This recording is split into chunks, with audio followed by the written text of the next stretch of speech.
Pontificia Bolivariana, con el apoyo del Grupo de Investigaciones Ambientales y la Facultad de Ingeniería Eléctrica y Electrónica, les da la bienvenida al segundo panel de discusión y debate relacionado con el tema de movilidad, que en esta oportunidad lleva como título Movilidad motorizada, impacto ambiental, alternativas y perspectivas futuras. El objetivo de este panel es abordar la problemática actual asociada al uso de vehículos de combustión interna en la ciudad, sus emisiones contaminantes y las alternativas que se prevén a futuro respecto a los vehículos eléctricos. Antes de proceder con la presentación de cada panelista, extiendo la invitación para que nos acompañen al tercer panel de discusión y debate, igualmente organizado por el Foco de Energía de la Universidad, en el cual seguiremos abordando el tema de movilidad, en esta ocasión desde la perspectiva de política pública. Este panel está programado para el día lunes 6 de abril, lugar y hora aún por confirmar. Muy bien, para el día de hoy entonces contaremos con la participación en calidad de expertos de María Victoria Toro Gómez, John Ramiro Agudelo Santamaría a mi derecha, Eder Alexander Velandia Durán, Jorge Ignacio Vélez Pérez y Andrés Emiro Díez Restrepo. María Victoria Toro Gómez es doctora en Procesos Químicos por la Universidad Politécnica de Cataluña, España, magíster en Contaminación Ambiental por la Universidad Politécnica de Madrid, posee formación en Ingeniería Química por la Universidad Pontificia Bolivariana. La profesora María Victoria actualmente se desempeña como docente investigador asociada al Grupo de Investigaciones Ambientales de la UPB. Trabaja actualmente en temas de modelación de la dispersión de contaminantes en la atmósfera. John Ramiro Agudelo Santamaría es doctor en Ciencias Térmicas por la Universidad Politécnica de Madrid, España, con formación base en Ingeniería Mecánica por la Universidad de Antioquia. Ha realizado estancias postdoctorales en la Universidad de Castilla-La Mancha, en España, y en el Earth and Mineral Science Energy Institute de la Penn State University en Estados Unidos. El profesor Agudelo es profesor titular de la Facultad de Ingeniería Mecánica de la UDA y trabaja en temas relacionados con combustión, combustibles alternativos, máquinas térmicas y combustibles alternativos, entre otros. Eder Alexander Velandia Durán es magíster en Ingeniería e Ingeniería Industrial por la Universidad de los Andes, con formación base en Ingeniería Civil por la Universidad Francisco de Paula Santander.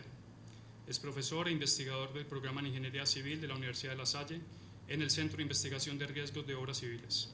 Sus líneas de trabajo giran en torno a la temática del transporte sostenible, los sistemas de transporte limpio, la tracción eléctrica y la modelación de procesos hidráulicos.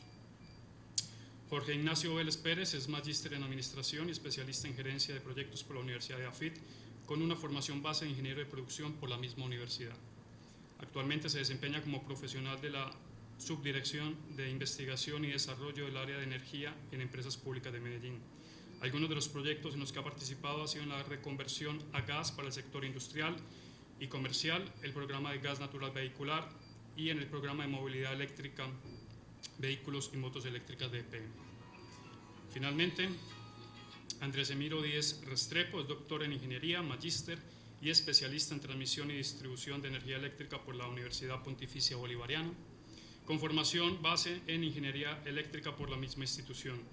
Actualmente se desempeña como profesor e investigador adscrito al Grupo de Investigación en Transmisión y Distribución de la Energía Eléctrica. Sus líneas de trabajo son la calidad de la potencia eléctrica, el transporte eléctrico, etc.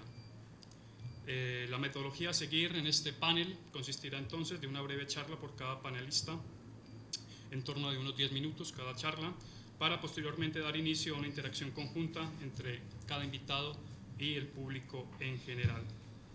Antes de proceder con el inicio de las presentaciones y por respeto con el público en general, los invitamos a apagar sus teléfonos celulares o ponerlos en modo silencio. Sin más protocolos, invitamos a la profesora María Victoria a que nos comparta su experiencia en temas ambientales.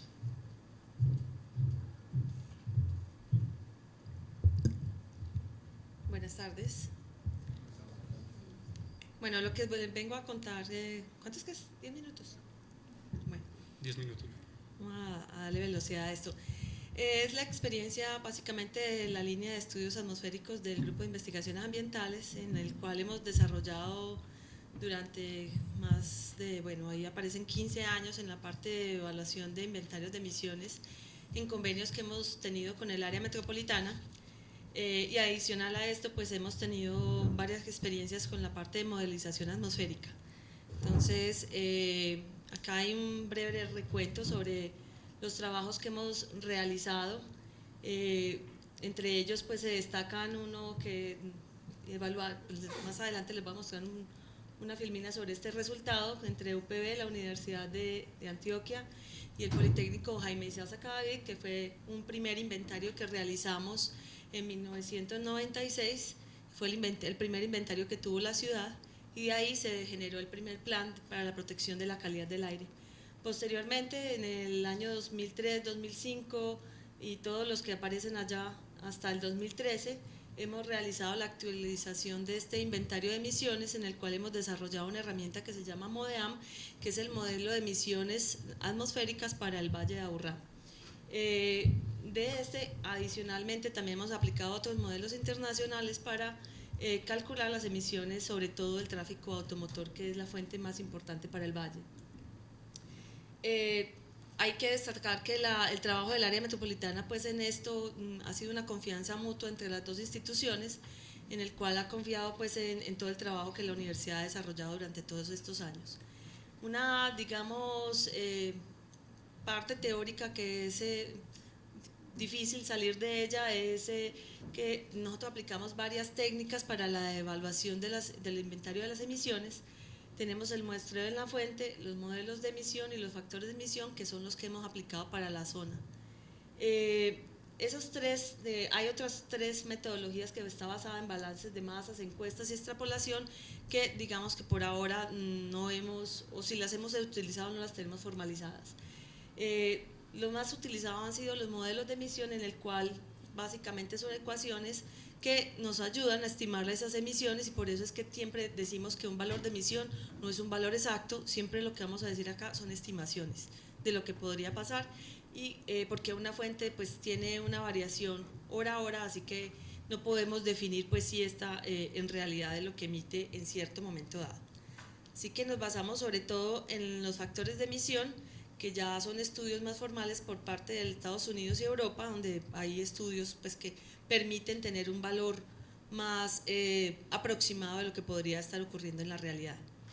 Luego, otra cosa que es importante determinar, y son que en el inventario tenemos definidos 3 tipos de contaminante, y eso, dependiendo de cuál es el tipo de contaminante, pues vamos a tener una metodología específica.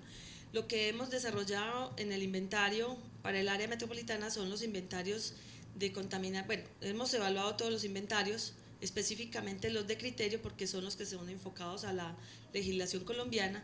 El inventario de gases de efecto invernadero también lo tenemos estimado, se realizó para el año, se entregó el año pasado para el área del Valle de Aburrá con la metodología IPCC, y un inventario de gases no convencionales, en los cuales podemos encontrar todo lo que son los compuestos orgánicos volátiles, de los cuales son una inmensa mayoría, son muchas especies, y por eso es que este inventario es un poco más costoso si se va a hacer, digamos, específico.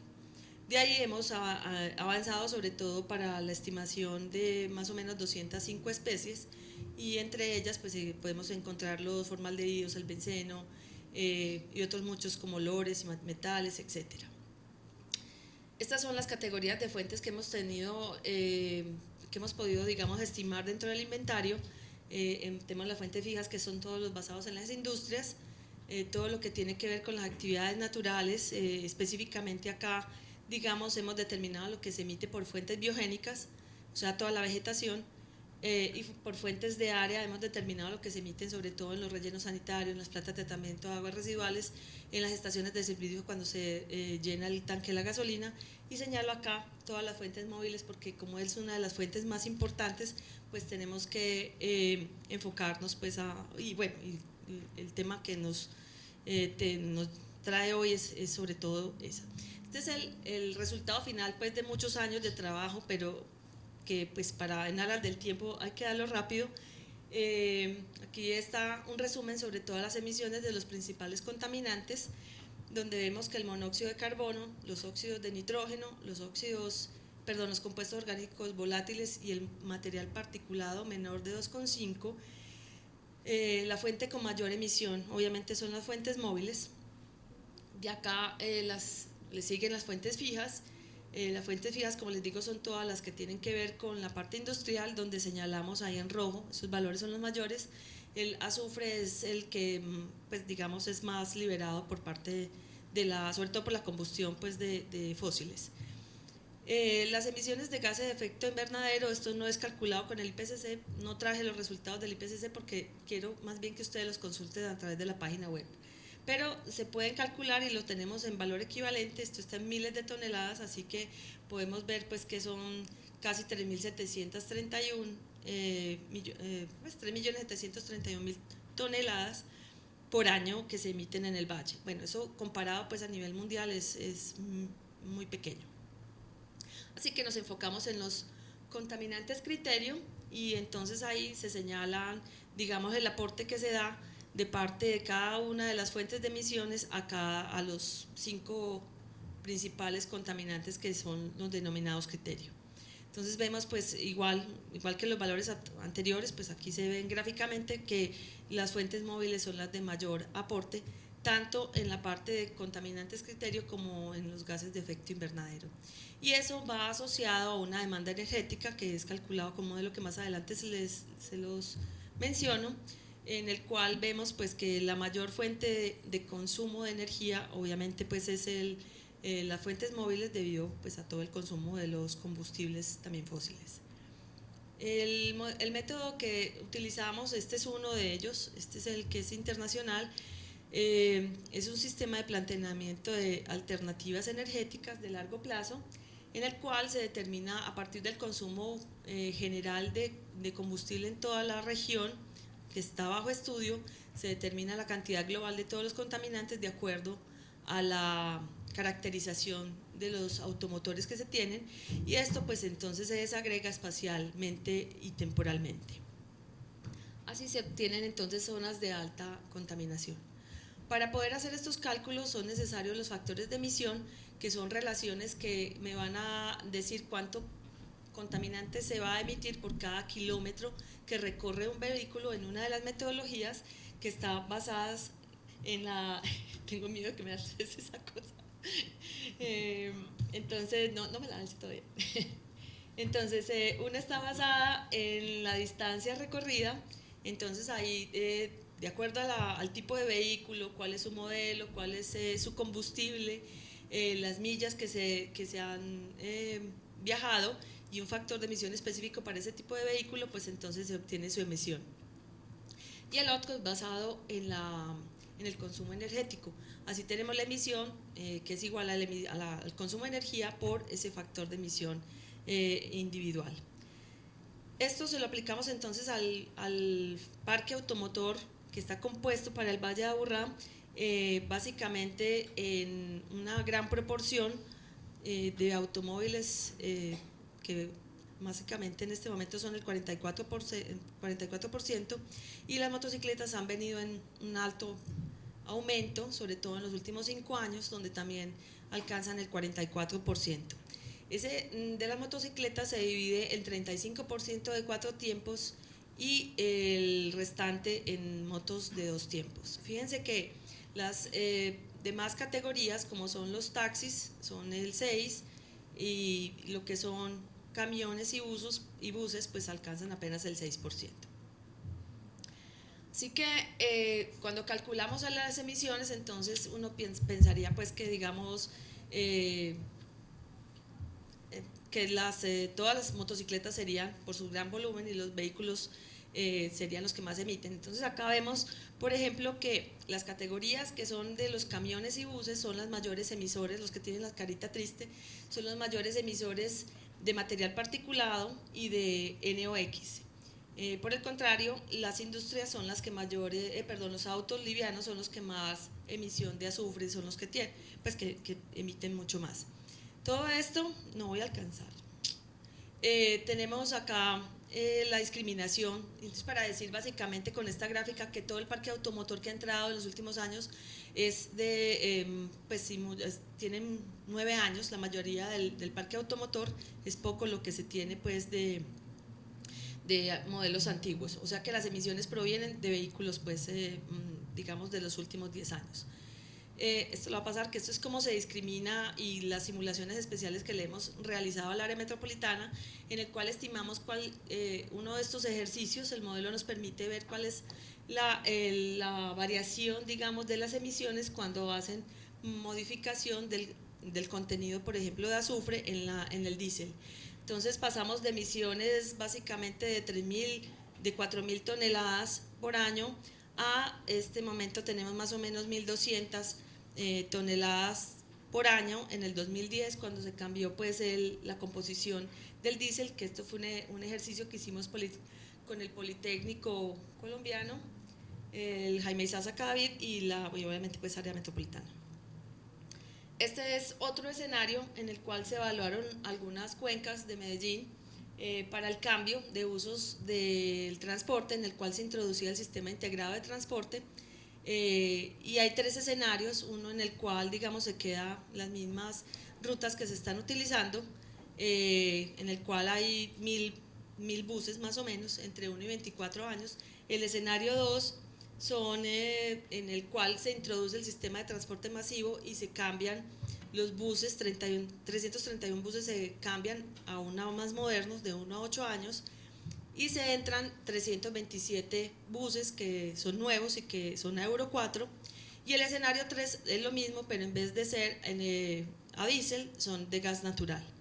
Entonces el modelo nos permite evaluar, digamos, este tipo de emisiones y ver cuál sería como lo más propio para aplicar, digamos, una medida ambiental dentro de la zona, y entonces nos dice, por ejemplo, que el consumo de energía de las 3 escenarios, pues el de gas natural de mayor consumo de energía, pero que las emisiones, digamos, se ven reducidas, sobre todo en el PM2,5, bueno, en casi todos los gases se ven reducidas, pero que hay digamos, no hay mucha diferencia entre lo que es la aplicación del diésel y del gas natural, sobre todo para SOX, VOC y PM2,5. Bueno, estos son análisis que nos permiten hacer el modelo energético.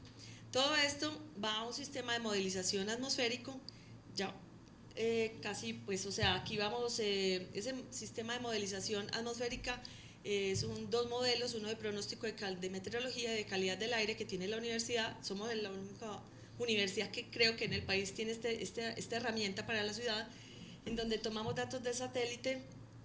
Esto se modeliza el pronóstico meteorológico con el inventario de emisiones, entonces nos permite aplicar otro modelo que es el modelo fotoquímico, y de aquí sabemos cuáles son los lugares donde puede haber un mayor impacto de las medidas de reducción que se están aplicando en el área metropolitana para ver si la ciudad cambia o no.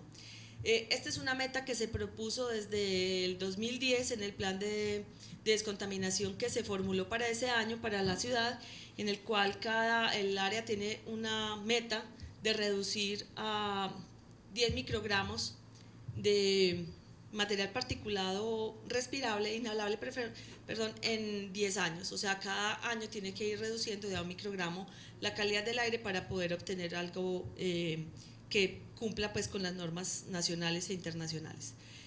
Así que el enfoque, bueno, esta es una foto del Valle de Aburrá, cuando tenemos un evento de estancamiento atmosférico, que ocurre mucho en estos días, cada uno lo puede ver pues cada vez que se levante y ve la nubecita encima. Así que el enfoque del plan de descontaminación es tener la reducción de las emisiones del transporte, con mejores combustibles, reducción de las emisiones industriales, control de las fuentes difusas. Esos son, digamos, pues los 4 enfoques que tiene. Acá solamente digo el de fuentes móviles, donde hay un listado, una serie de medidas que se han venido aplicando, que ustedes han visto tal vez, y que adicional a esto también hay un trabajo internacional con el Clean Air Institute, donde están formulando algunas medidas para desarrollar un modelo integrado de transporte para la ciudad. Amil. Ahí está. Bueno, acá más adelante yo les dejo la presentación, están todas las medidas y las presenta, pues los mato, pero para que sepan que hay un plan de descontaminación para la ciudad que tiene en cuenta pues todo el problema que hay de la movilidad y del transporte en la ciudad. Gracias.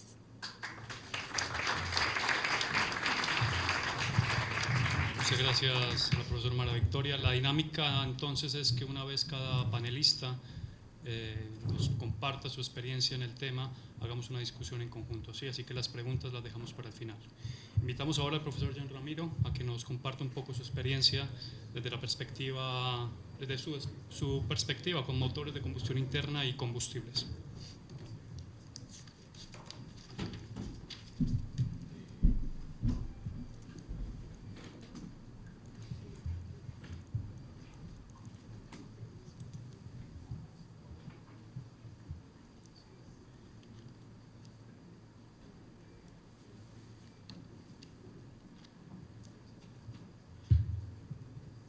Bien, buenas tardes. Antes que nada, agradecerle a Juan Daniel por esta amable invitación y felicitarlo a usted y a su grupo, a ti y a tu grupo, por esta iniciativa. Me parece que es muy interesante para la universidad y para la ciudad lo que están haciendo, y les auguro muchos éxitos con esto y espero que el lunes 6 de abril siga para adelante.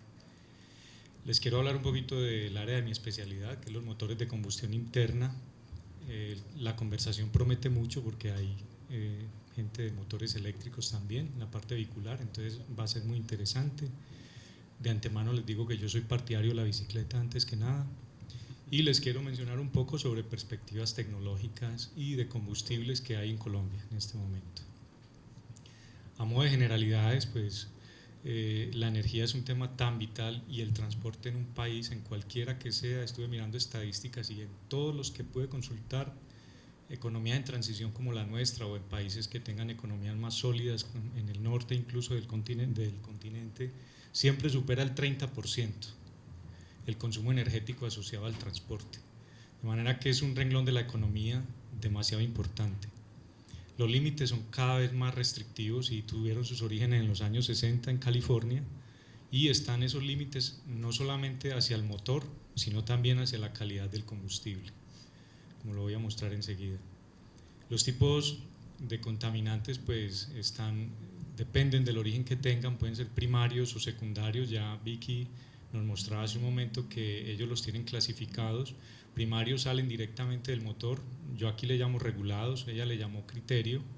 Los no regulados, ella lo tenía en otros, y los gases de efecto invernadero, pero más o menos están cubiertos ahí como contaminantes primarios. También hay una serie de contaminantes secundarios, que son aquellos que tienen efectos fotoquímicos normalmente en la atmósfera una vez emitidos de la fuente primaria, pues con la luz solar en cierta longitud de onda producen unas reacciones químicas y generan otros contaminantes. Y resaltar que son un parámetro clave en este momento, no solo para el diseño de motores, no solo para la, digamos, permanencia en el tiempo de estas grandes industrias automotrices que están siendo cada vez más limitadas por entes gubernamentales desde el punto de vista de las cantidades que pueden emitir a la atmósfera los vehículos que van a salir al mercado, sino también que es un objetivo de investigación prioritario, como lo mostró Vicky en su grupo. También, a modo de generalidades, pues las emisiones contaminantes están ampliamente relacionadas con la salud pública, que es un tema que preocupa mucho. Hay un investigador de la Universidad de Antioquia, el doctor Elkin, no recuerdo el apellido, me disculpan, pero salió una nota en El Colombiano. Él decía que 1 de cada 5 muertes en Medellín es por… ¿Elkin qué? No me suena. Bueno, 1 de cada 5 muertes en Medellín es por temas de calidad de aire. Realmente es un estudio, él es salubrista, y aquí estos son números de España particularmente. Ellos dicen que si se lograra bajar el PM10 a 37 microgramos por metro cúbico en concentración, desde 50 a 37, perdón, de 37 a 20, lo siento, se podrían evitar entre 260 y 500 muertes y 500 hospitalizaciones, perdón. Y si se bajaran esa misma cantidad del PM2,5, son 562 muertes al año que se pudieran evitar. Es decir, estamos tocando un tema que tiene que ver con salud pública. Se podría aumentar la esperanza de vida en casi 1 año, ¿de acuerdo? Provoca temas de alteración de propiedades atmosféricas, precipitaciones, daños a la vegetación, etc. O sea, es un tema como generalidad importante. Y ya aterrizándolo un poco a Colombia, estos son unos números difíciles de conseguir. Estas estadísticas realmente no las encuentran en el ministerio, en ninguno de los ministerios. Esto obedece a un estudio que hicimos nosotros en la universidad hace poco para Gacel, en el que a través de Colombia hicimos una especie de cuantificación más o menos buena y nos dábamos cuenta de que ya hay más de 5 millones de motos en el país, superan incluso a los automóviles que están por el lado de los 4 millones, unos 350.000 camiones, y entre UCE y colectivos solo en Bogotá, incluido el sistema de Transmilenio y sus alimentadores ya sumaban más de 11.000. Esto se consume cerca de 220.000 barriles diarios de crudo, solo en transporte. O sea, el problema es grande, serio. En cuanto a calidad de combustibles, en gasolina, la norma técnica colombiana que la rige es esta, es una copia casi exacta de la estadounidense, la STM 4814, lleva 10% de etanol, lo sabemos. El diésel en Bogotá lleva 8% por ley, 10% en casi el resto del país, aunque hay una zona muy específica al norte que consume solo 2% de biodiesel de palma, el resto es diésel, y esta es la regulación que condiciona su calidad. Y ya desde el punto de vista legal, la resolución 90963 de 2013 exige que en Colombia no puede haber más de 50 partes por millón de azufre en masa en el combustible diésel, y en aromáticos no puede tener más de 28,5%.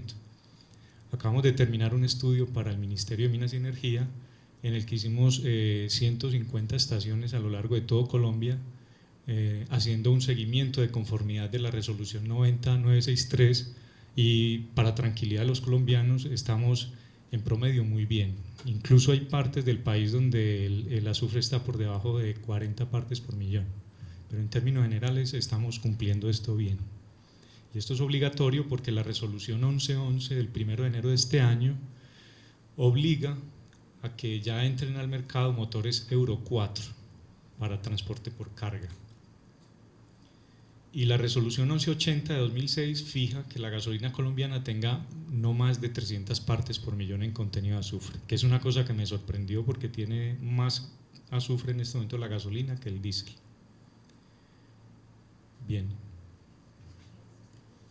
Esta es la evolución que ha tenido digamos, el tema de normatividad a nivel europeo, por poner un ejemplo el europeo, pero solo aquí lo importante es que se vea esto empezó a regularse por el año 95 en Europa, y con una norma que se llamó Euro 1, en este momento está vigente la Euro 5C, y estos son los límites de emisiones con reducciones en emisiones que superan el 90% casi en todo, material particulado, HC, NOx, CO.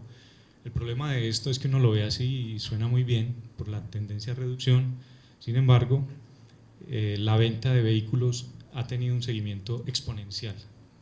Entonces, digamos que el balance al final es que ha incrementado,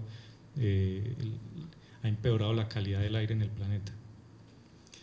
Estos son, bueno, a modo de ejemplo, pues regulaciones. Ustedes están enseñados a oír Euro 4, Euro 5, etcétera, y unos van en número romano y otros van en número arábigo. Eso obedece a que el número arábigo va a ser exigencia para vehículos ligeros menores a 4.500 kilos en peso, mientras que estos son superiores a eso y por eso van con unas exigencias un poco diferentes. ¿Qué se hace para reducir esas emisiones? Los fabricantes han tenido muchos esfuerzos. Por ejemplo, mejorar sistemas de combustión. Ya ustedes ven que hay los famosos motores a diésel que trabajan con gasolina y viceversa. Eso es sistemas de carga homogénea y encendido por compresión, o sistemas en los que el sistema de combustión ha mejorado mucho y se les baja con la ayuda de la combustión, sobre todo el material particulado, y luego con otras técnicas como catálisis para mezclas pobres, o sea, selectivas, se bajan los óxidos de nitrógeno mucho, trampas de partículas, es decir, hay una serie de técnicas, pero particularmente les quería mostrar la mejor técnica. La mejor técnica, en mi opinión, es la pauta de conducción, vale más que la tecnología. Aquí hay un ejemplo de cómo influye la tecnología en el consumo. Esto es por los años 70, esto era por el año 95, y solo con mejorar la tecnología se bajó muchísimo el consumo de los vehículos.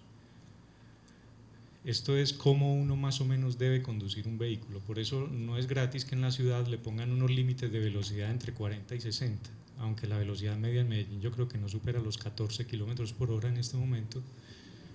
pero debería estar por ahí porque es la zona de máxima eficiencia en diseño de motor. No es bueno conducir por ahí por los tacos, los trancones que tenemos, porque se eleva demasiado el consumo específico por la mala operación del vehículo. El motor está diseñado para trabajar en otras condiciones, ahí hay mucha pérdida por transmisión de calor en el motor, entonces se pierde el combustible en calor, y cuando vas exageradamente rápido es malo porque las pérdidas aerodinámicas son muy grandes. Entonces es bueno el término medio, digamos que es donde se obtiene lo mejor. Y esta es una experiencia que hicimos en Madrid en los años 90, finalizando los años 90, en el que fue interesante. Pónganle cuidado, cogimos dos vehículos, uno especie de Renault 4, un Seat Panda de 900 centímetros cúbicos, especie de Renault 4, y el otro era un Lancia de año 2000, para ese momento era lo último en tecnología, de 2 litros de cilindrada, o sea, más de la mitad. Y fíjese, esto era el promedio en conducción sosegada de los dos vehículos, 9,6 litros a los 100 kilómetros, y este era en conducción agresiva, se disparaba en un 52% el consumo. ¿Y eso cómo lo supimos? En solamente un ahorro de 3 minutos, en un recorrido de 10 kilómetros en la zona céntrica de Madrid. La pregunta es si vale la pena en un ahorro de 3 minutos gastarse más del 50% en consumo de combustible y por lo tanto en emisiones. Por supuesto que no. Luego, aquí es donde veía uno, miren, por ejemplo, este era el vehículo de 900 centímetros cúbicos, este es el de 2 litros. En conducción sosegada se ve el efecto de la tecnología del motor, la bondad, porque mire que este da casi lo mismo que un vehículo de mucho menos de la mitad de cilindrada, pero cuando usted le exige a un vehículo de gama alta, él le da, y le da incrementando muchísimo más el consumo de lo que le da el pequeño. Entonces, en promedio, no vale la pena, o sea que la solución definitivamente es esta. Esta es la solución, y con esto prácticamente acabo, porque cero emisiones de CO2 prácticamente, no hay que pagar parqueadero, no se necesita permiso de conducción, una vida sana, no hay que pagar para hacer el deporte, digamos, para montar en la bici, de manera que este es el llamado, porque si vamos a entrar ahora, que si el eléctrico, que si el motor, que si la tecnología, definitivamente es la bicicleta. Muchas gracias.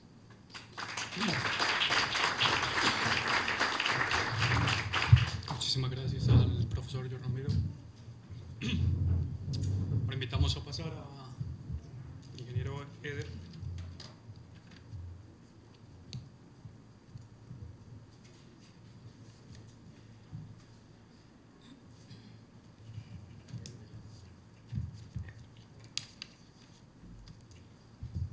Hola, buenas tardes. Primero un saludo fraterno de la Universidad La Salle. Yo creo que es de las pocas veces en las que uno está en un panel tan interdisciplinar, ¿no? Entonces estaba mirando esa experticia de cada una de las personas. Entonces tenemos ingenieros químicos, mecánicos, civiles, electricistas, industriales, ¿no? Entonces bien interesante ese panel. Y aquí también hay algo que es interesante de lo que yo voy a mostrarles, que va un poquito distante de lo que mostraba antes Victoria y John, en donde se está hablando del resultado, del problema que se está evidenciando, donde se está hablando justamente de las tendencias, de los motores, de cómo podemos con el combustible mejorar las emisiones.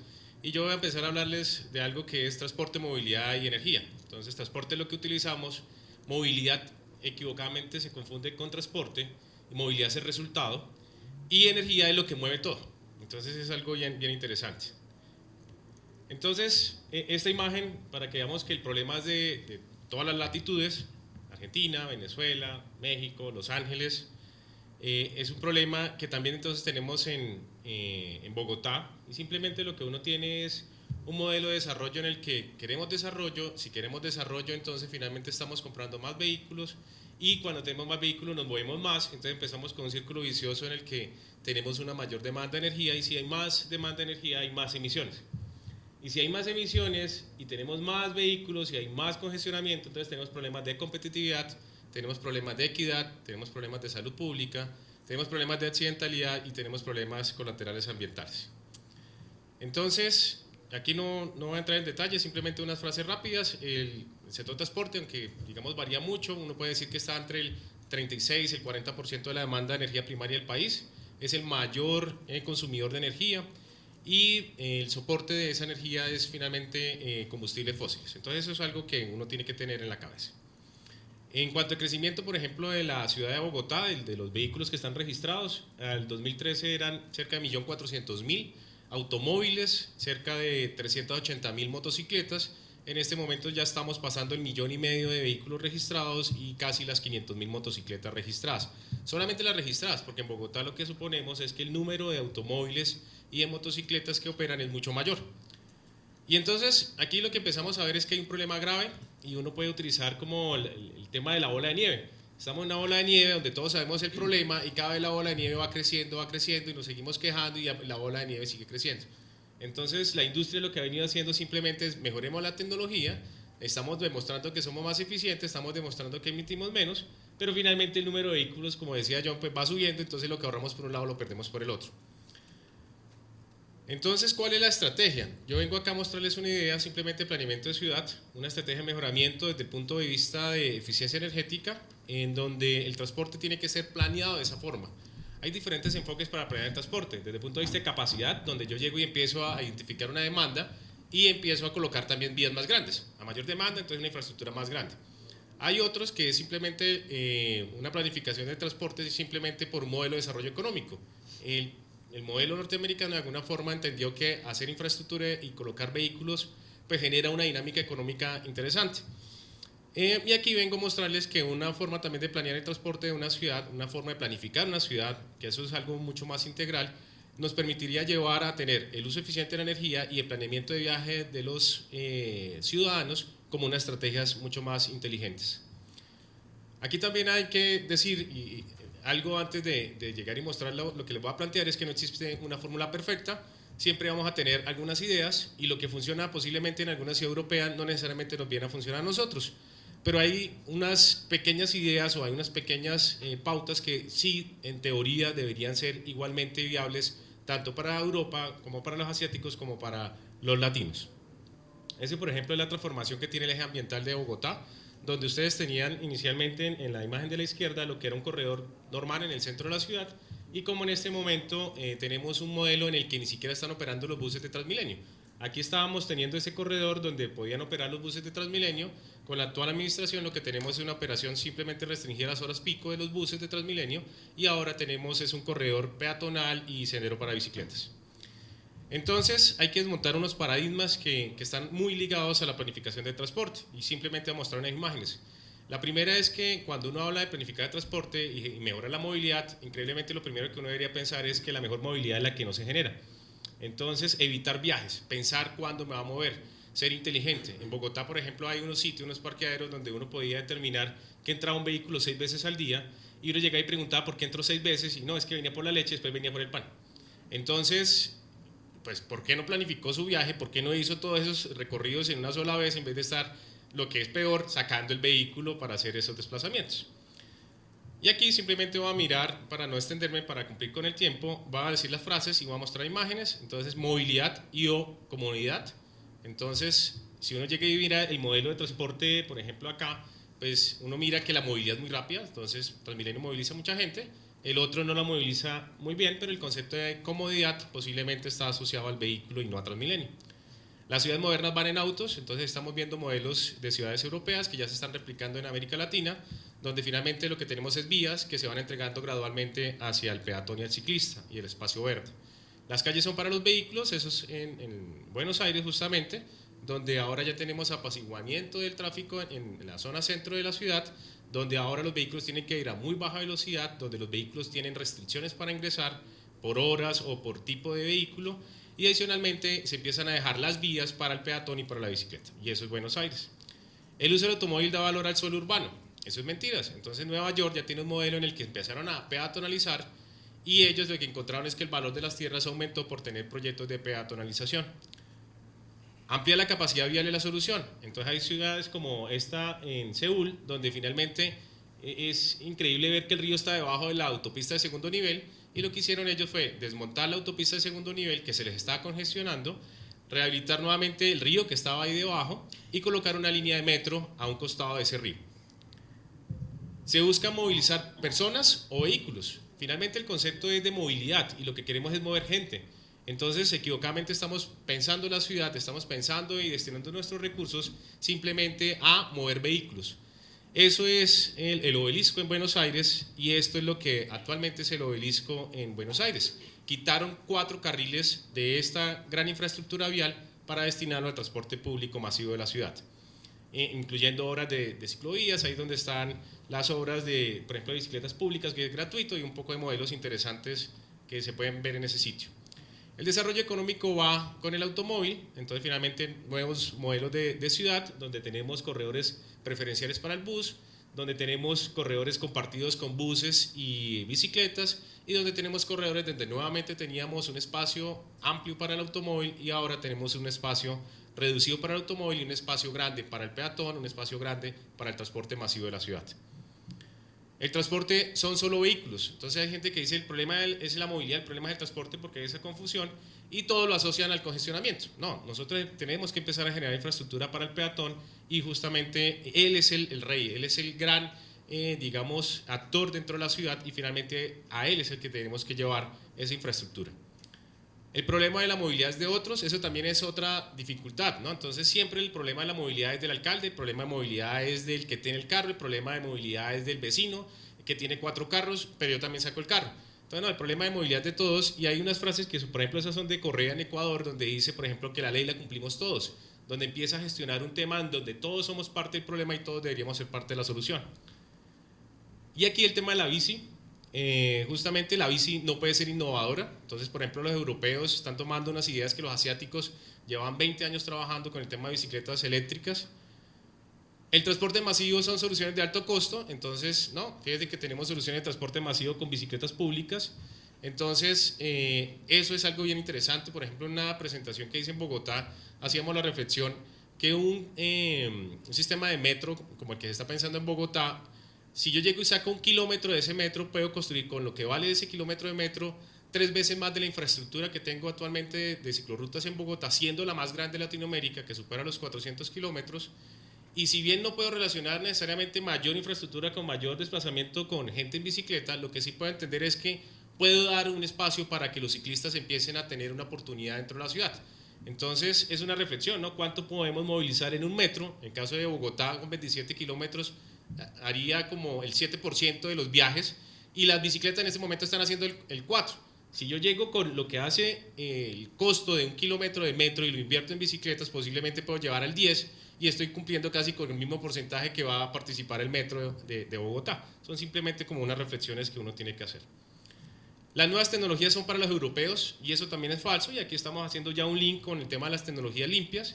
Ahí estamos viendo soluciones de Quito, de Mérida, unos modelos de corredores verdes, donde en esta ciudad de Sao Paulo, en México, DF, finalmente tienen unos modelos bastante interesantes donde existe el concepto de corredor verde, donde la tecnología ha demostrado ser muy eficiente, en este caso de buses eléctricos con catenaria, y lo que hemos visto, evidenciado, es que finalmente la gente empieza a querer mucho más esta tecnología. Por ejemplo, en Sao Paulo había algo bien interesante y es que la gente esperaba al bus eléctrico con catenaria y dejaba pasar al diésel. Entonces, ¿qué pasaba? La gente empezaba a adquirir un sentido de pertenencia, le daba el valor a esa tecnología y empezaba a demostrarle a los operadores que necesitaban más de una tecnología que de otra tecnología. Entonces, esas son cosas que la misma gente empieza a generar el cambio.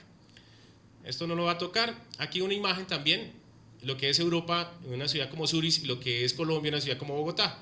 ¿Por qué tenemos en Zurich un biarticulado operando en un carril segregado que es un bus eléctrico con catenaria, 0 emisiones? Y al otro lado tenemos un poco de zoológico de buses, pues que ya Bogotá, pues, afortunadamente, con todos los problemas, pero ha venido trabajando por el camino correcto de hacer un sistema integrado de transporte público para eliminar esto, pero lo que vamos a tener sigue siendo una tecnología diésel. Entonces, ¿cuál es la diferencia entre uno y otro? Simplemente la voluntad política que ha tenido un gobernante para tomar una decisión de adoptar una tecnología que le conviene a una ciudad y un modelo de transporte que le conviene a una ciudad. Esto no voy a entrar en detalles. El tema de taxis eléctricos, aquí ya empiezo a mostrar cosas que ha hecho Bogotá, que son interesantes y que para América Latina son un modelo. El caso de taxis eléctricos es un proyecto piloto en el que ya hay 42 vehículos de estos que están operando en una infraestructura que va creciendo, Cuando arrancó el modelo de taxis eléctricos hace aproximadamente unos 2 años, solamente habían 2 sitios de recarga, uno público en un estacionamiento de la ciudad y otro en donde estaba el concesionario de los vehículos. En este momento esa es la infraestructura de recarga para esos mismos vehículos taxi que operan en la ciudad. ¿Y por qué los taxis son importantes? Porque representan en Bogotá el 4% de la flota del total de vehículos que circulan en la ciudad, pero ellos hacen el 35 o el 30% del total de kilómetros recorridos acumulados de la flota, porque ellos se la pasan todo el día y en Bogotá lo que se ha generado es vehículos que operan 14 horas en turno largo, incluso las 24 horas con los 2 turnos, entonces el vehículo está continuamente en movimiento. Aquí la importancia también de tener modelos logísticos, que hay ciudades, por ejemplo el DF ha venido trabajando esto, Sao Paulo, donde los taxis tienen que estar en un sitio y ellos no pueden estar tomando las carreras, lo que llamamos carreras acá, los servicios, en la calle. Uno tiene que ir a aproximarse a donde están los vehículos porque eso los hace mucho más eficientes desde el punto de vista energético. En Alemania, Austria, Japón se considera, por ejemplo, la bicicleta eléctrica como parte integral del modelo de desarrollo de energías alternativas y ahí estamos viendo el porqué. Entonces tenemos paneles solares donde usted tiene el panel en la parte de arriba y en la parte de abajo lo que tiene son los dispensadores de energía para esas bicicletas eléctricas. Acá unos modelos donde, por ejemplo, hay código postal alemán, el de la imagen de la bicicleta amarilla y las bicicletas públicas eléctricas de los hoteles que están operando en Barcelona. Todo esto dentro de un plan integral de movilidad donde, por ejemplo, los europeos han entendido que la bicicleta es buena, pero con el tiempo las personas empiezan a dejar la bicicleta, entonces están buscando con la bicicleta eléctrica que la edad promedio del ciclista sea mucho mayor de la que actualmente están registrando. Y algo que he podido identificar en Bogotá con estudios que hemos hecho con la universidad ha sido que la bicicleta eléctrica definitivamente sí se convierte en una opción para el que tiene hoy en día un automóvil. Cuando usted llegue y le dice a alguien que tiene un automóvil, bájese y súbase a una hora en una bicicleta, entonces muchas personas le dijeron, yo hice un esfuerzo para comprar mi vehículo y yo no voy ahora a bajarme a una bicicleta, porque yo compré el vehículo bajo mi concepto de bienestar. Pero cuando usted le dice, oiga, súbase a una bicicleta eléctrica que vale 2 millones de pesos, una batería de litio, entonces las personas ya dicen, ah, bueno, ese no lo utiliza el pobre. Y fíjese el pensamiento del colombiano o de muchas personas. Entonces, como ya no lo utiliza el pobre, ahora sí me gusta y yo puedo dejar el vehículo y subirme a una bicicleta. ¿Cómo se comprueba esto? Por una imagen como esta, un modelo que tiene exitoso Codensa de bicicletas públicas para sus empleados, eléctricas, donde personas que utilizaban continuamente el vehículo, incluso ya tenían los 2 carros para evadir la medida de pico y placa, ahora el día de pico y placa dejan su carro y salen en las bicicletas que le presta la compañía. Y ahí sí se pudieron subir en bicicleta. Eso es algo bien interesante. Entonces, la bicicleta eléctrica se convierte definitivamente en una alternativa de alta eficiencia energética respecto a lo que está ofreciendo hoy en día el automóvil. El tema de flotas utilitarias, lo que es Coca-Cola, algunas otras empresas que han trabajado en este tema, esos son vehículos que operan en algunas zonas de la ciudad. Algo que hemos venido tratando de que la ciudad acepte son zonas donde definitivamente un vehículo contaminante no puede entrar. En Corea, por ejemplo, hay ciudades donde un vehículo contaminante no puede entrar a unos sitios específicos de la ciudad. Entonces, ¿qué pasa si una compañía logística, como por ejemplo estas de productos alimenticios, tiene que llevar su producto al centro de la ciudad y no puede entrar con un vehículo de combustión? Necesariamente tiene que atender a esos clientes y tendrá que comprar tecnologías limpias por un tema de presión política que se está generando.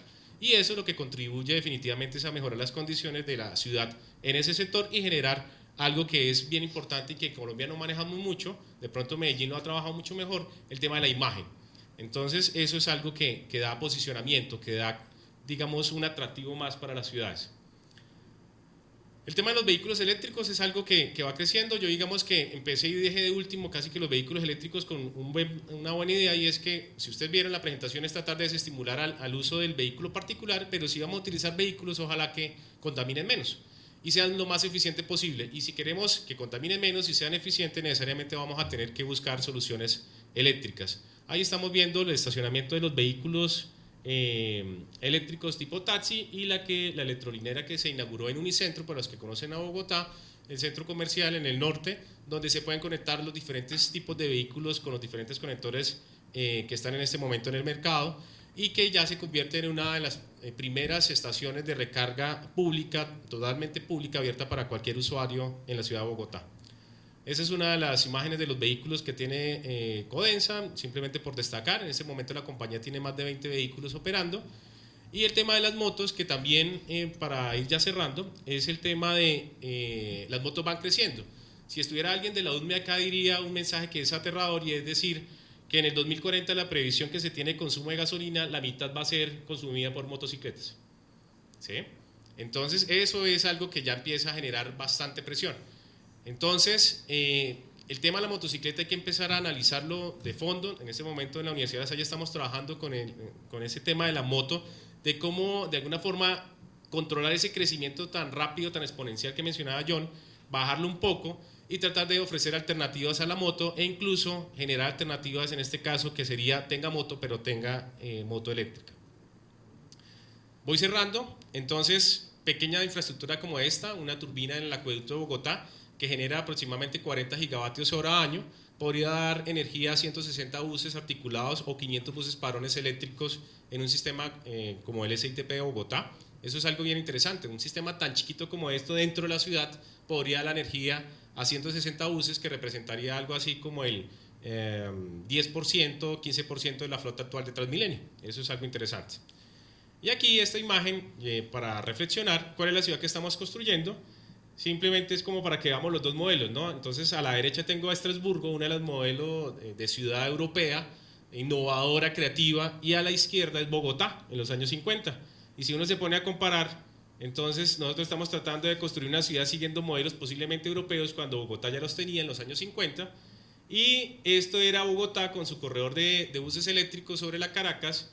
Y nosotros queremos ahora volver con los proyectos de APP, por ejemplo, que se presentaron, donde el 25% de la flota son buses eléctricos articulados y biarticulados con catenaria, para tener un modelo de corredor cero emisiones como el que tiene hoy en día México y que ha aprovechado durante mucho tiempo, y que ese modelo no tiene subsidio. Es el único modelo operativo de transporte público en la Ciudad de México que no recibe subsidio del Estado y que se ha convertido en uno de los emblemas de la ciudad.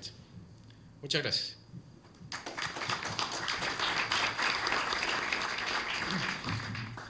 Muchas gracias, Eder. Ahora invitamos a Jorge, que nos comparte un poco también su experiencia en el tema.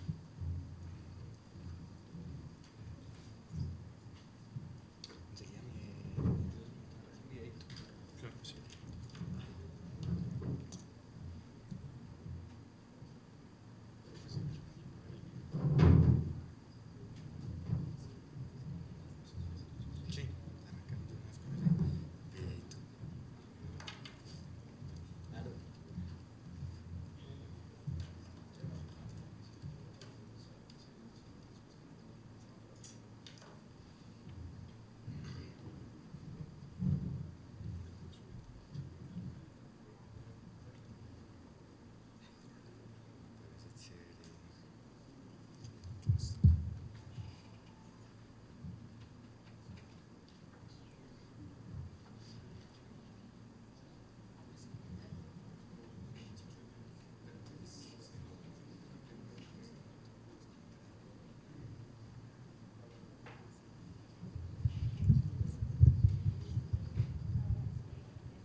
Bueno, buenas tardes. Mientras hacemos una ajustica ahí de logística, que me pareció pertinente compartirles un video. Antes que nada, agradecer a la universidad, a los expertos, que el único que no es experto soy yo. Lo que yo les vengo a contar es un poco más la experticia que pudiera tener con la experiencia que he recorrido en EPM, desde el programa de gas natural vehicular, desde el 2003 al 2009 más o menos que estuve en ese programa, y en el 2009 pasé al programa de investigación y desarrollo. Específicamente entré a manejar el tema de movilidad eléctrica. Ese tema, digamos que tiene de todo un poquito. Tiene los gomosos de la tecnología detrás, con todos los beneficios que trae la nueva tecnología, y tiene los detractores asociados a lo que siempre pasa con una nueva tecnología, que el que llega nuevo le está pisando los callos a otro. Vamos a ver este videito. Es un videito donde sí están los expertos.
la tecnología está disponible. Lo que queremos es precisamente conocer la tecnología, probarla, medir su desempeño, medir todo lo que está asociado a los vehículos, cómo esos vehículos entrarían a encajar en la infraestructura eléctrica, de carga. Cargar en su totalidad del vehículo. Cuando no tienen nada de carga, vale aproximadamente 8.000 pesos.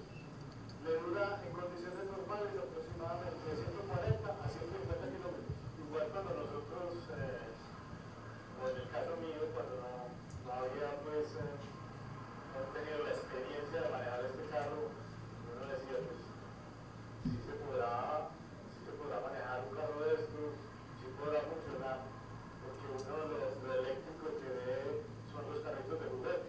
Uno decía no, pero lo mío pues habrá la duda, pero ya cuando uno tiene la experiencia y ve que esto funciona tan bien como lo hace, uno dice, en un futuro esto tiene que masificarse, porque realmente sí es a la tecnología que la humanidad tiene que avanzar.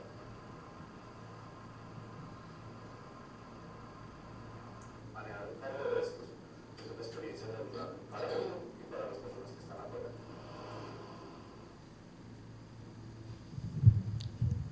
Perfecto. Entonces, esa frase parece que lo hubieran entrenado. Él es el conductor de la gerencia general.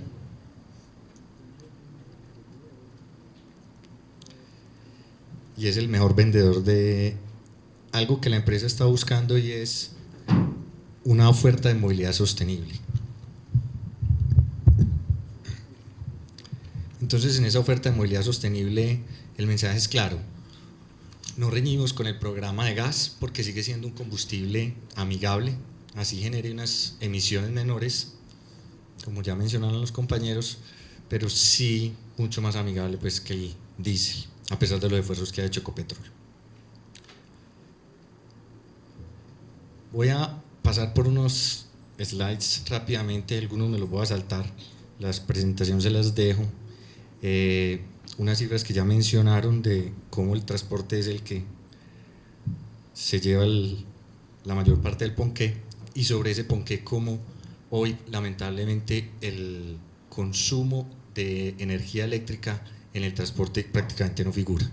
O sea, los consumos de energía están liderados por Medellín, ahí sacamos pecho los paisas, que es todo el metro, todo el cable, escaleras eléctricas y bueno, y algunos pequeños desarrollos de cables que hay en otros municipios.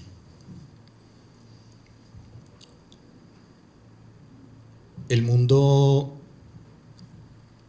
ha debatido todo el tema climático, todo el tema de eficiencia energética, todo el tema de salud pública, y finalmente vamos del ayer al hoy, asociado a un desarrollo sostenible donde tiene que haber un compromiso de unos actores que es gobierno, sector privado, sector automotriz, que finalmente es el que se encargará de darnos mejores soluciones, y pues obviamente detrás del sector automotriz el otro sector que hoy promueven los otros panelistas, que es la movilidad de dos ruedas, las bicicletas. Lo que es cierto es que por más soñadores que seamos, no vamos a ser capaces de meternos todos en un solo modo de movilidad. Tenemos que convivir con ellos y el reto es hacerlo de la manera más eficiente posible, ¿cierto?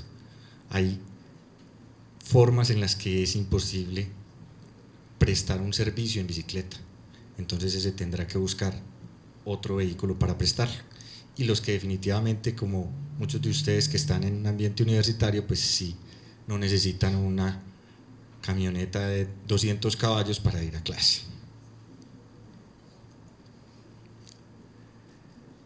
Los impactos sociales pues totales, los ahorros más del 70%, una realidad de cifras, los últimos 3-4 años más de 300.000 vehículos vendidos en el país, y hay como una primera pregunta,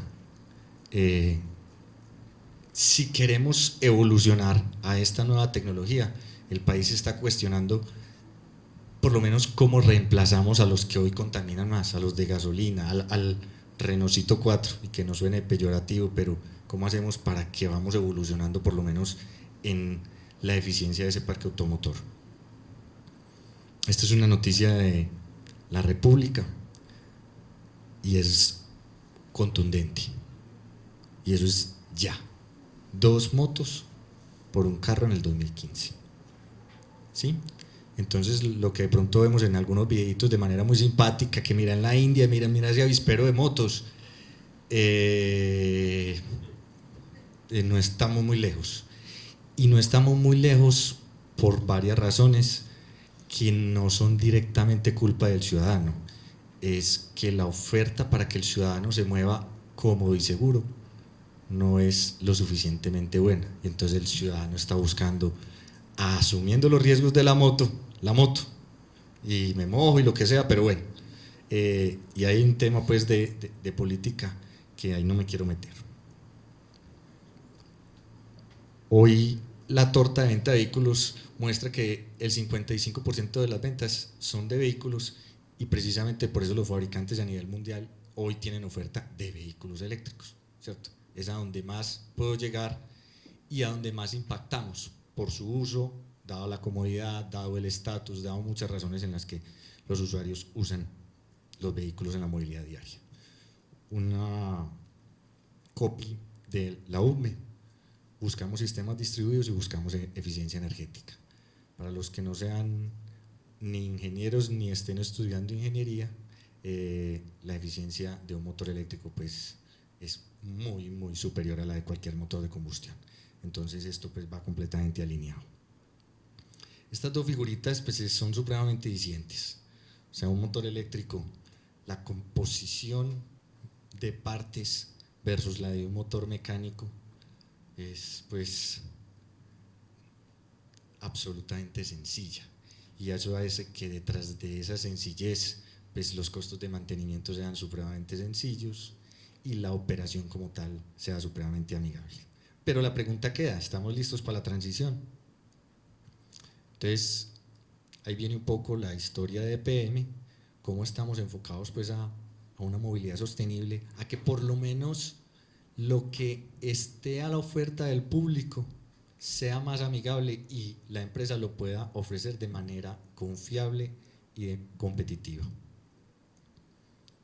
Del 2009 arrancamos con unos estudios de factibilidad, y para el 2012, después de darnos cuenta que el país tiene las mejores condiciones para un transporte eléctrico en cualquiera de sus modos, desde la bicicleta eléctrica hasta los buses eléctricos, que para todos hay una oferta suficiente, habría infraestructura, la generación es hidráulica, es limpia, tenemos todo lo mejor. Entonces arrancamos como que bueno, comencemos a probar la tecnología, y ahí teníamos 3 grandes objetivos: mostrarle al mercado que eso no es solamente en internet o es solamente en California; analizar la tecnología, o sea, cómo es el desempeño, cómo se carga, si se carga fácil, eso me va a coger la luz, no me va a coger la luz, bueno, todo lo que va a ser cliente.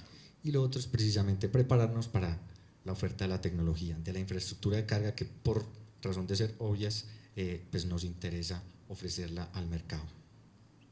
Unos datos relevantes: pues con esta experiencia ya llevamos más de 200.000 kilómetros recorridos, y el ahorro con vehículos parecidos puede ser de 4,5 millones de pesos al año en combustible, y ahorros en huella de carbono bien importantes. No me voy a quedar ahí leyendo estos detalles. Esta diapositiva me parece muy importante y es muy cruda. Como pueden ver, en verde está más del 50% de los costos por kilómetro son ley. O sea, yo puedo traer el carro más eficiente del mundo y el 50% se me está quedando en SOAT, semaforización e impuesto. Y ahí tenemos una señal para el gobierno de decirle: esto hay que darle un trato diferente. En el mantenimiento y en los repuestos vamos muy bien, y en el costo de la energía sí que es cierto. La oferta que hoy hay, lamentablemente, pues es una tecnología en proceso de maduración, con unos costos altos. Las baterías hoy siguen siendo bien costosas, prácticamente el 40% del costo de los vehículos, lo mismo en motos que en carros. Ahí EPM no tiene nada para hacer. Esto es un poco lo que hoy hay como oferta. Las tecnologías que hay, ahí no me quedo, porque finalmente es una oferta de mercado, la encuentran en internet. que sí me parece muy relevante. Esto es una publicación finalizando el año pasado y teníamos oferta de 5 fabricantes en el país de vehículos eléctricos. Entonces, cuando uno le dicen, sí, muy bueno, pero eso de aquí no venden, resulta que ya sí venden. No en todas las esquinas, pero ya sí venden. Entonces, lo primero que tenemos que como socializar es eso, que ustedes cuando salgan de acá, imagínate que nos contaron que ya sí venden carros eléctricos, que son caros, sí, que de pronto no están a mi alcance en este momento, puede, pero el que tenga la capacidad o el que esté en el sector empresarial podrá ir pensando en cómo vamos ayudando a que tengamos una movilidad más amigable. Algunos preguntarán por el tema de híbridos. En el tema de híbridos, 2 razones para que no tengamos mucha oferta de estos vehículos. Los comercializadores no se han preocupado por ofrecerlos. Entonces, la más difícil, si no me lo ofrecen, pues no se mueve el mercado. Y la segunda es que el cliente se queda como con 2 señales. Ya no solamente tengo que preocuparme por el mantenimiento del motor térmico, sino por el del eléctrico. Y porque esos 2 no se me vayan a ofuscar en el camino. Entonces, lo que no se genera confianza en el mercado no tiene reventa. Un carro de estos que es fabuloso, cualquiera de ellos, ustedes tienen uno acá en la universidad, si yo no tengo reventa, pues pierdo la inversión.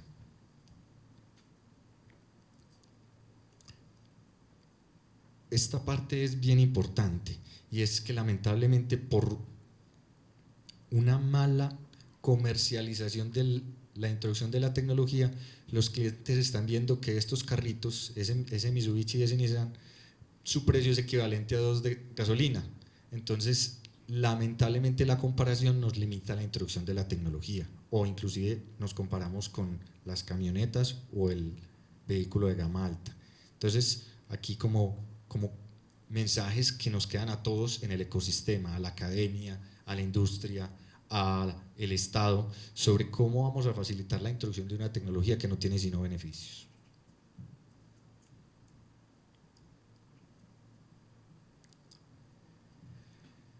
Que no suene a propaganda, pero sí me llamó mucho la atención, y es, a veces muchos estamos dispuestos a adquirir la tecnología, pero la vemos como un artículo de lujo, ¿cierto? Muchos pasamos por los centros comerciales y vemos el artículo en la vitrina y nos agachamos y miramos a ver si le demos el precio, pero nos quedamos con que es muy caro y que no hay acceso a eso. Lo cierto es que hoy la cadena que va detrás de la movilidad, que es seguros, que es financiación, que es leasing, que esto, está haciendo esfuerzos para que el cliente pueda acceder a la tecnología. Y hoy en Europa particularmente te están prestando el carro para que te lo lleves para la casa. No sé si alguien ha hecho algún test drive con cualquier marca del mercado y salen con el conductor de la concesionaria. Venga, vamos a darle una vuelta, como si fuera el perrito. Vamos a la vuelta al carro y yo lo llevo por la ruta que yo quiero, y le pareció bonito y le pareció chévere, y entonces cerramos negocio. Este es, lléveselo, vívalo en su uso diario y antójese, quédese con esto. Necesitamos una agresividad en el tema. Con esto remato para ajustarme al tiempo, y es, la empresa quiere trabajar como en un modelo de este tipo. El concesionario hace su labor de producto, el sector financiero y servicios conexos hace una oferta que apalanque, que facilite el costo mensual para la adquisición de la tecnología, cualquiera que sea ella, moto, carro, camión, bus, etc. Y EPM como proveedor de la infraestructura de carga para generarle confianza al mercado. Hay mucha otra información, pero pues más bien me gustaría que en el espacio de preguntas sean bien inquietos y pueda compartirles todo lo que hemos vivido como empresa que le interesa el medio ambiente, le interesa la movilidad sostenible y pues le interesa que cada vez tengamos una mejor calidad de vida. Muchas gracias.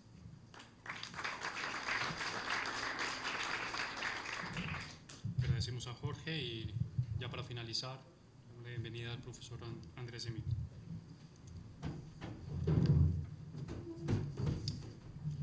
Buenas tardes a todos, muchas gracias por la invitación. Ni siquiera voy a abrir la presentación, simplemente reiterar lo que hemos recomendado desde hace más de 8 años en la Bolivariana, y es priorizar las inversiones en desarrollar un transporte público masivo eléctrico basado en vehículos tipo tranvía o trolebús, como los que mostró el profesor Eder Belandia en las diapositivas, que consisten en buses que van conectados a la red. A casi nadie le gustan los cablecitos, pero yo creo que en la circunstancia en que estamos, la cuestión cosmética debe pasar a un segundo plano. ¿Por qué? Yo creo que es más bonito ver el cielo limpio de contaminación que ver dos líneas de contacto que además vemos todos los días en Medellín. Inclusive me parece mucho más feo los cables de UNE y cómo los tiran y esa forma en que agresivamente se han apoderado los postes. Inclusive el transporte público masivo eléctrico debe priorizarse por encima de las bicicletas. Esto suena a pecado, pero ¿por qué? Una bicicleta sí es muy eficiente, claro que sí, pero imagínense en el metro de Medellín, las 1000 personas que viajan en un tren de 3 vagones, si cada uno se montara con su bicicleta. Noten que hay un problema de espacio, o sea, cuando uno se moviliza en bicicleta, el espacio requerido es mayor y eso implica inversión en infraestructura y eso implica también que se condenan áreas que pueden dedicarse a aumentar la biocapacidad de una zona donde puede, por ejemplo, reforestar, etcétera, etcétera. Cuando uno mira un vehículo privado, ese vehículo pesa 2 toneladas y mueve solamente 100 kilos, el que va manejando, uno. Entonces la relación entre peso muerto respecto a peso transportado es aberrante. Uno dice, la bicicleta pesa menos que uno, ahí empieza uno a ver las ventajas de la bicicleta. Pero cuando uno va al transporte público, empieza a ver las ventajas, por ejemplo, cómo se va reduciendo el peso muerto. El bus eléctrico que tenemos aquí, tipo trole catenaria, que ha ayudado para impulsar el resurgimiento y la reintroducción de los tranvías en Colombia, tenía 10 toneladas de peso vacío y era capaz de llevar 10 toneladas de carga. Entonces ya el peso muerto respecto a la capacidad de transporte se van igualando. Y a medida que aumenta el volumen del vehículo, esa relación va mejorando todavía, hasta que se llegan a niveles similares a peso muerto hombre-bicicleta.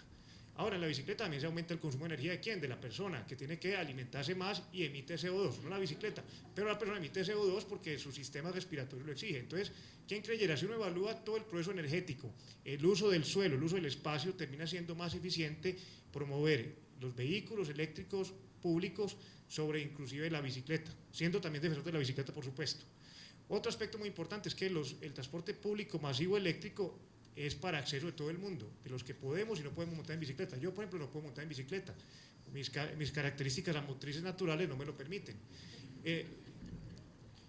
Entonces, ¿quién creyera? Incluso antes que las ciclovías se debe priorizar eso. La experiencia que hicimos en Bolivariana demostró que esos costos son muy bajos. Uno decía, ¿por qué Medellín en los años 40 tenía 40 kilómetros de tranvías? ¿Por qué Bogotá en los años 50 tenía una red de 54 kilómetros tranviarios? ¿Es una tecnología costosa? No, no es para nada costosa. Inclusive la experiencia que implementamos aquí nos permitió vincular muchas empresas locales. El transformador era un transformador hecho en Medellín, el rectificador lo diseñamos aquí, entonces los costos de ese sistema fueron supremamente bajos. Calculamos, por ejemplo, que con la plata que costó el concierto de Madonna, podíamos haber hecho el sistema que integraba la universidad con el metro de Medellín, movilizando aproximadamente 4.000 pasajeros en un día. Sistema que nos va a hacer mucha falta cuando empiecen a hacer el Parque del Río. Y nuevamente, la cuestión de cosmética nos va a matar. El Parque del Río, por ejemplo, cuando se evalúa en términos de sostenibilidad, es supremamente malo, ¿quién creyera? Miren que cuando ustedes ven el valle, lo encuentran como la excusa para la acumulación de contaminantes, que es que en Medellín no se van los contaminantes porque estamos en un valle. ¿Qué se va a hacer allá? Se va a hacer un valle para los carros y no solamente va a ser un valle, no que se va a tapar. Sinceramente, vías soterradas, o mejor dicho, vehículos y personas es mejor no tenerlos juntos, por las presentaciones que vimos ahora, por el impacto que eso tiene sobre la salud pública. Además, ese parque va a consumir una cantidad de energía en iluminación, en bombas sacando agua y en sistemas de ventilación para intentar mantener la calidad del aire que tiene que ser monitoreada completamente. Entonces estamos armando la tormenta perfecta. En lugar de promover primero el uso del transporte público masivo, vamos a crear un parque cosmético, gran consumidor de energía, que como hemos demostrado va a ser demasiado difícil de compensar la huella de carbono. Yo quiero que como propuesta de estos foros, a cada proyecto que presente la alcaldía, se le exija que mida cuánta huella ecológica produce en hectáreas globales, que ya existe una métrica para hacerlo, y cuánto es la compensación o en cuánto aumenta ese parque la biocapacidad. Colombia en este momento puede sacar pecho y decir, vea, en este momento los colombianos requerimos menos espacio del que consumimos en términos de hectáreas globales de recursos naturales. O sea, Colombia es capaz de vivir con media Colombia, los colombianos. En cambio, por ejemplo, países como España requieren 3 Españas, empiezan ya a meterse a usar la biodiversidad de otros países. Los norteamericanos necesitan 7 Estados Unidos para poder compensarse. Por eso es que dicen la ONU y los paneles de cambio climático que empezamos a necesitar 2 planetas. Hay países que todavía somos sostenibles, o todavía tenemos indicadores benevolentes en ese aspecto. Los países desarrollados con ese tipo de proyectos cosméticos, como el Parque Río, están muy lejos de esos índices de sostenibilidad. De manera que este foro ayude a la reflexión sobre qué proyectos realmente deben ser priorizados y bajo qué métricas se evalúa si es sostenible o no. Yo creo que uno termina la intervención. Me alegra mucho saber pues, la transición del área de gas al área eléctrica. Creo que como Jorge debería ser el paso de empresas públicas. Empresas públicas debe ya renunciar de promover el gas natural en el transporte masivo. Me parece muy bien que lo haga todavía en el vehicular y en el de los taxis, pero en el transporte masivo, empresas públicas debe seguir la misma línea que tenía en los años 50, cuando se llamaba empresas municipales, que decían, use el tranvía, el vehículo más eficiente de locomoción urbana. Entonces, es otro llamado, que desde hoy, ojalá las empresas públicas dijeran, nuestro respaldo es hacia el transporte público masivo eléctrico y hacer lobby a favor de él. No hacer zancadillas a los que promovemos el transporte masivo eléctrico, porque de verdad que hemos sentido bullying así, por parte de las compañías que, siendo públicas, han terminado favoreciendo intereses de empresas petroleras como la Chevron o Ecopetrol. Ese es otro llamado importante. De una vez que como ciudad vamos hacia esa tecnología que nos ayuda a mejorar la calidad del aire, nos ayuda a ser referentes de la lucha contra el cambio climático y nos ayuda a disminuir nuestra huella ecológica. Bueno, muchas gracias.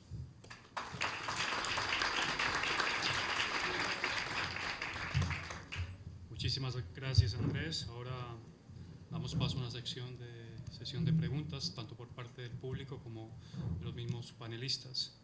Si no les importa, yo quisiera abrir, ¿cierto?, con una pregunta concreta para el profesor John Ramiro y para la profesora María Victoria, y es, teniendo en cuenta lo que se mostró, ¿cierto?, que la calidad del combustible en Colombia ha mejorado notablemente, ¿cierto? ¿Por qué tenemos esa sensación de que estamos respirando un aire tan contaminante, tan cargado? No sé quién quiera, primero las damas. Muy bien.